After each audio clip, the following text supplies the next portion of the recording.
We're talking the 2020 population and housing census that is expected to be convened by the Ghana Statistical Service. And what a way for us to have a great conversation on the subject than to have the government statistician right here with us. And Professor Samuel Annim is here. And thank you for joining us. Good morning to you. Thank you. Good morning. Yeah, and reading your profile, you've had some great stints in academia, and it's giving you a certain broad perspective for the job you have at hand. But more so, when we have to look at the census, it's also placed at a certain pedestal, because next year is an election year, whether fortunately or not fortunately or coincidentally. That makes it quite important, the task at hand, wouldn't you say? I will. Okay, but now let's talk generally about the statistical service and your preparations for the census. If we have to talk relatively with what you have to put together in preparation, what will be some of the itemized action plans that you do, looking at what the consultations and related issues should be? Okay, thank you very much. So I would put it at two levels. One is the operational level, and two is the technical level.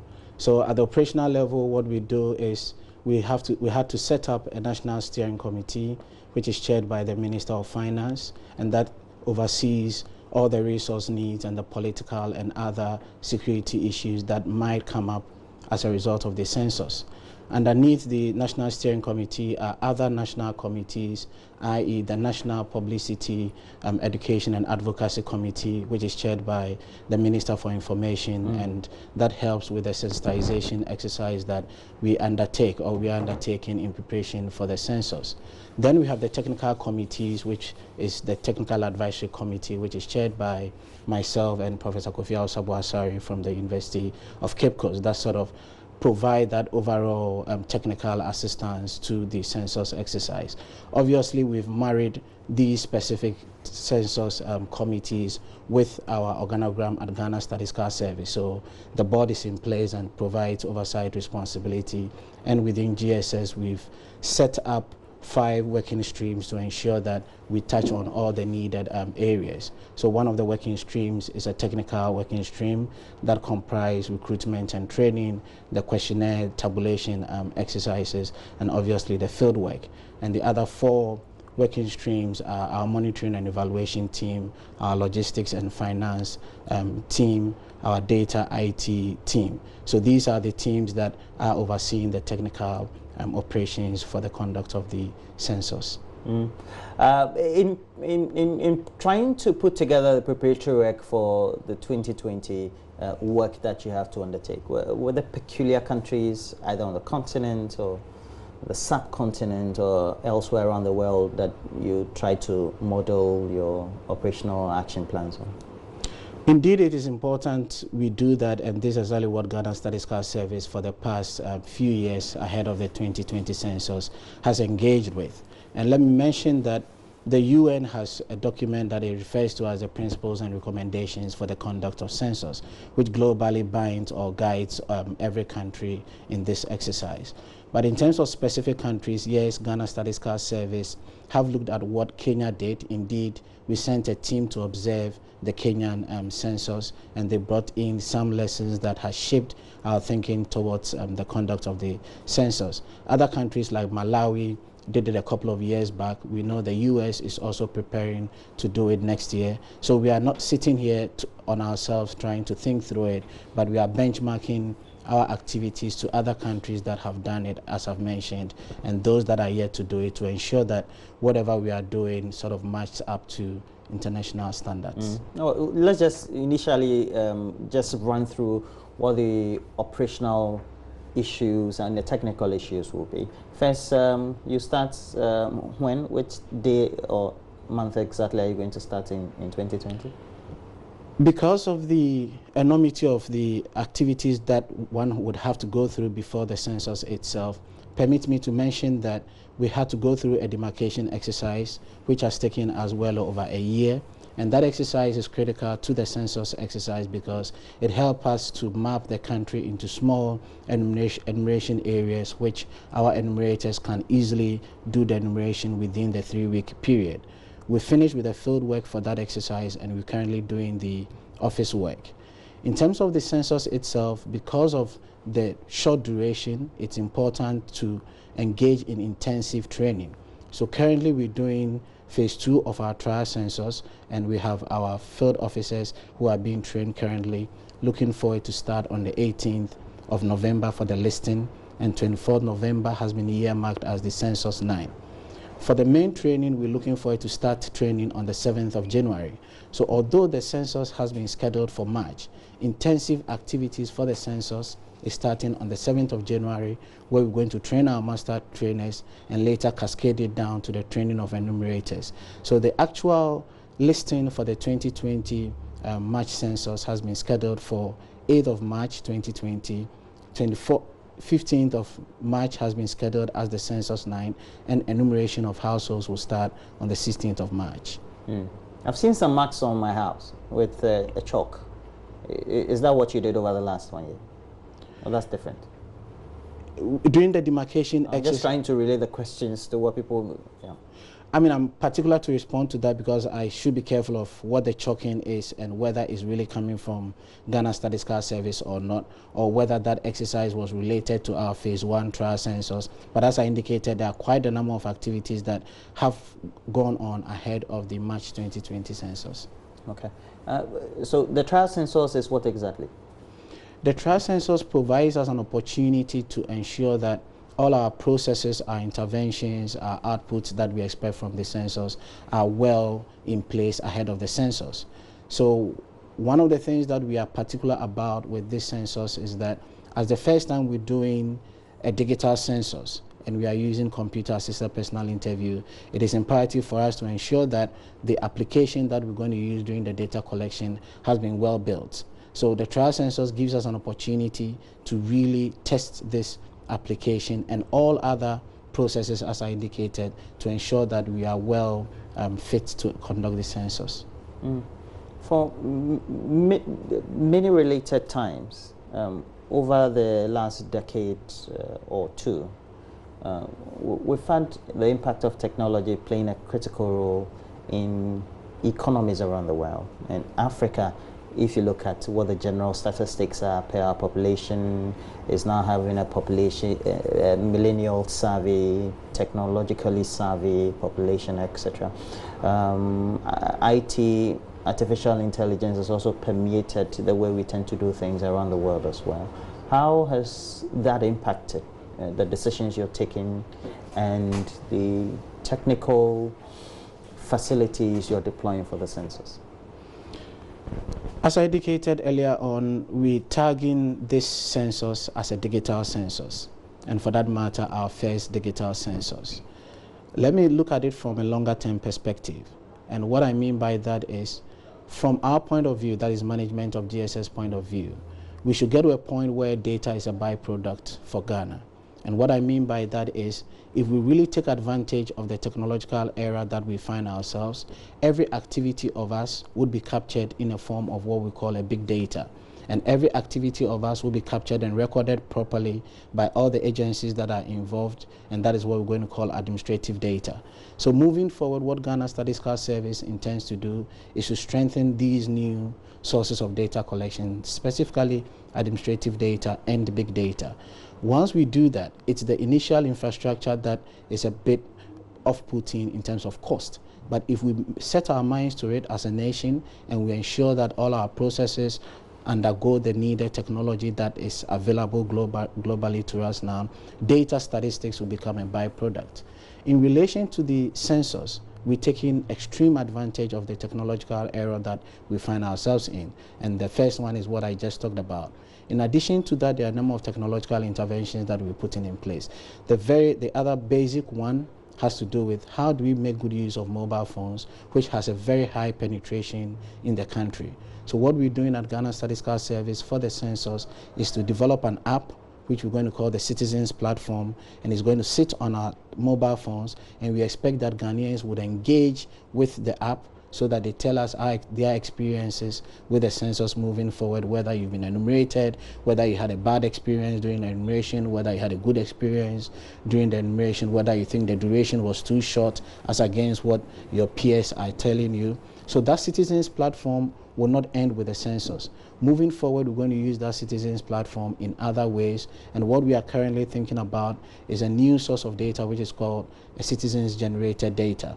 So with time, we are using technology to sort of overcome the data gaps that we have, and it's going to really fill the gap in the surveys and censuses that we do in this country. You know, we do most of our surveys periodically, sometimes 5 years, sometimes we slip by the 5 years, we do the census every 10 years, but what technology will bring to the fore, specifically the citizen-generated platform, is what the mobile app will do for us.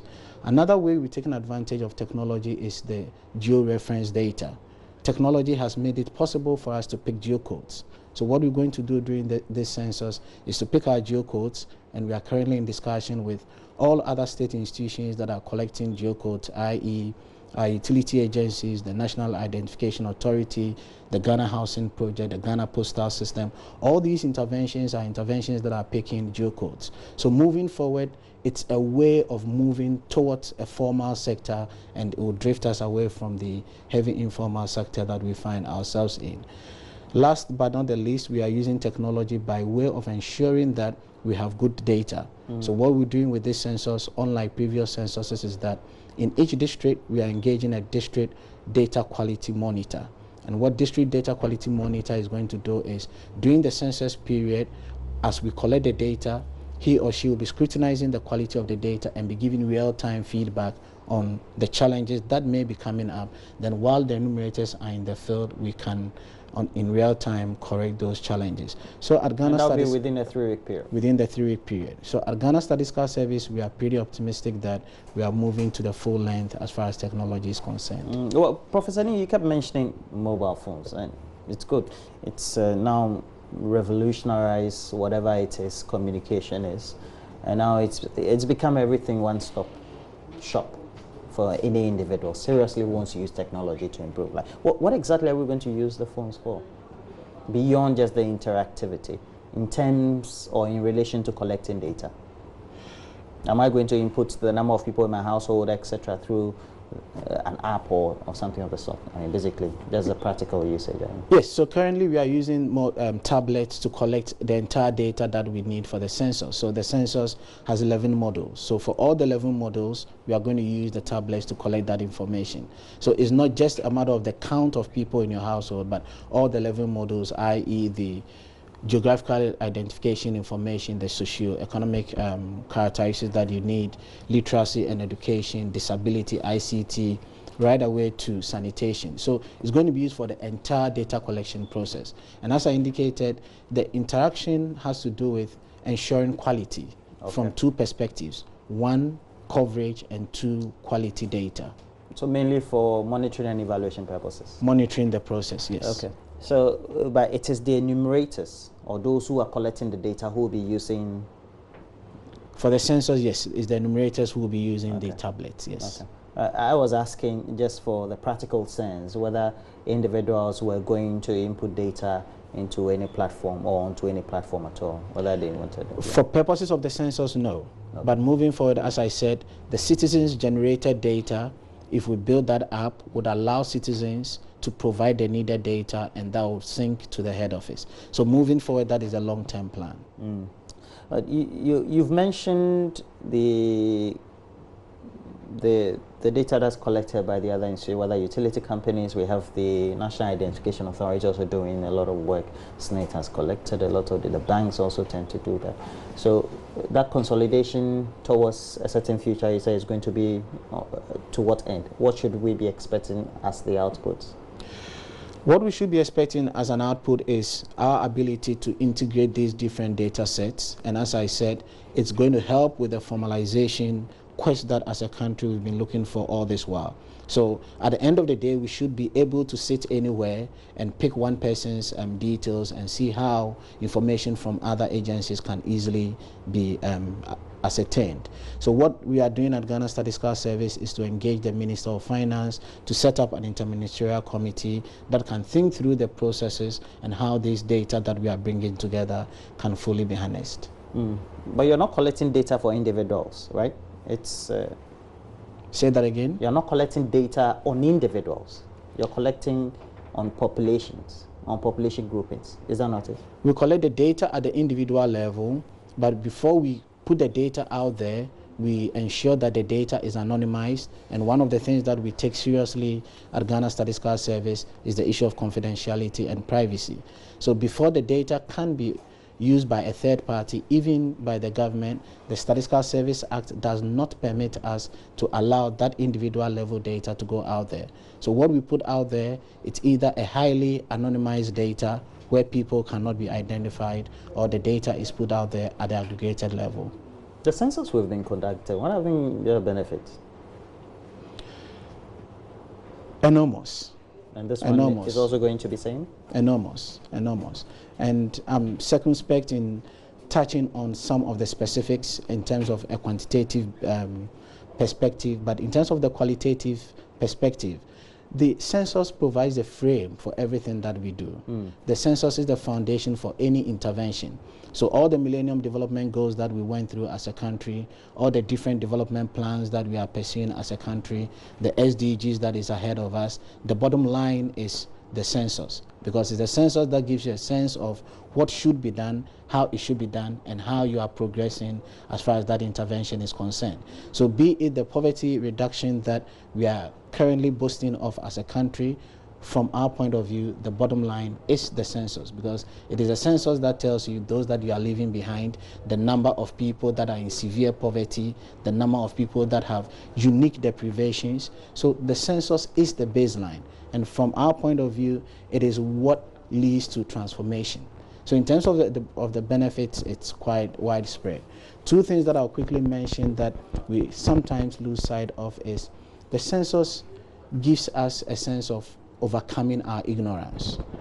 And what we mean by that as Statistical Service is that there are a number of people that have peculiar characteristics that we are oblivious of as a nation. So once you are doing the census, it provides you an opportunity to give each individual in Ghana a voice, because it's only the population and housing census that allows us to get the voice of every person. So it is very critical that moving forward, we ensure that decennially we do our census, and once we transition to the use of administrative data, that duration shortens.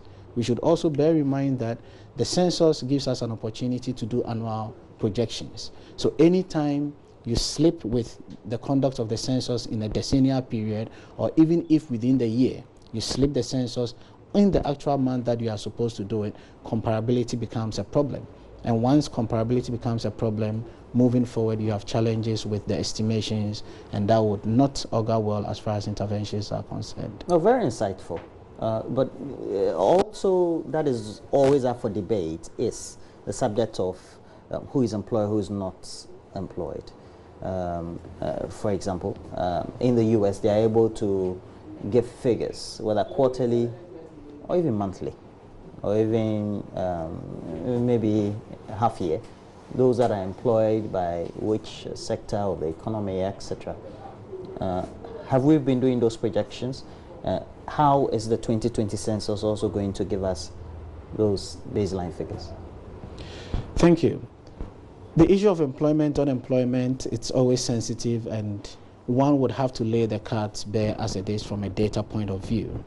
At Ghana Statistical Service, now we are collecting employment, economic activity data in a way that it's suboptimal. And what I mean by that is, as you rightly said, in most developed countries, specifically the US, data on employment, unemployment is collected at a relatively shorter duration, monthly, quarterly.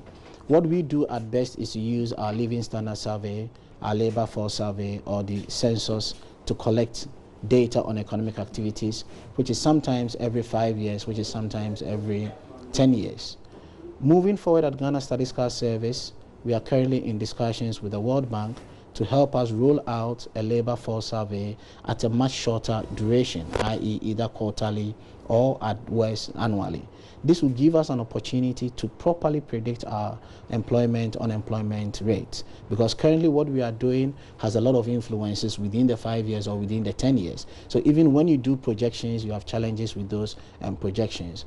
One of the things that we are unable to do, which makes us very circumspect talking about employment, is with our data set, we are unable to capture labor mobility, because we follow different households and we do it over a longer period. So people changing jobs, you are not too sure whether it's a matter of changing jobs or new jobs. And we capture all this as either employment increasing or unemployment going down. So this perspective of collecting economic activities, we think we should move away from it. And that is why we've started a discussion with the World Bank to see how we can collect so data. What you're saying is not going to happen in 2020. We shouldn't be too expectant with that. In 2020, we are going to collect data on economic activity. So the issue is not about whether you are collecting it or not. The issue is the comparability.